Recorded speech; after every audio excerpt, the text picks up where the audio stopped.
Our paper describes the design and implementation of a capture time tool that aims to help users notice potential clutter in their photos.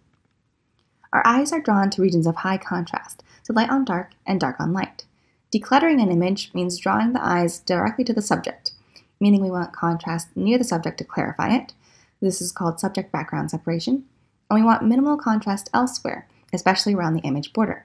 This is called image border flicker. Photographers recommend a number of methods to be able to more easily see the contrast in an image.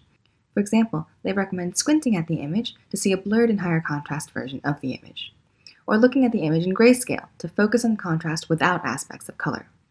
On the right, the photographer draws the line around the subject.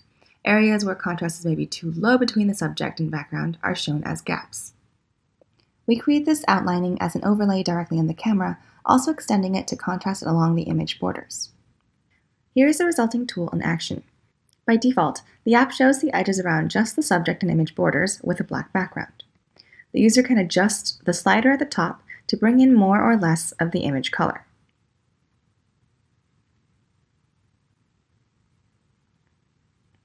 They can use the toggle to bring in the remaining edges in the subject and the background. They can also turn off the visualization by holding a finger down anywhere on the screen or using the toggle on the bottom right. Since we needed to run remote studies, we had participants select 2 different locations with subjects of 3 different scales, small, medium, and large. Thus, participants completed a total of 6 photo tasks, 3 at each of 2 locations of their choosing. Here are a few participant photos for each task to give you a sense of the differences in scale for these tasks. As noted before, photographers sometimes suggest looking at a photo in grayscale to focus on overall contrast.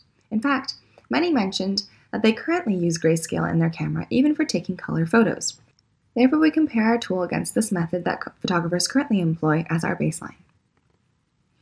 We ran remote studies over Zoom with 18 participants to understand if the tool would help users declutter photos and if users felt creative while using the tool.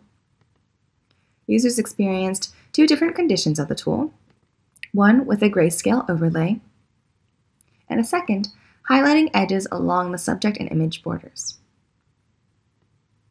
For each photo, we asked participants to self-assess them based on subject background separation and image border flicker.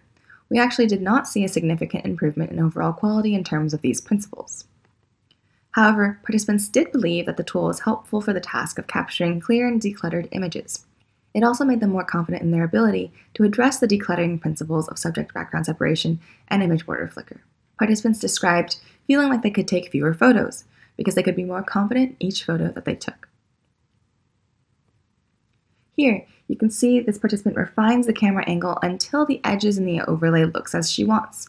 She's watching the hook on the top left, making sure it doesn't end up in her shot. Telling me is potentially a distractor in the photo, and so I'm trying to angle my phone so that it doesn't catch that in there. Yep. In addition to encouraging confidence, we found that the tool further encouraged creativity through exploring the space in new ways. Here, you can see how an unexpected edge highlight encourages the participant to explore different backgrounds and compositions.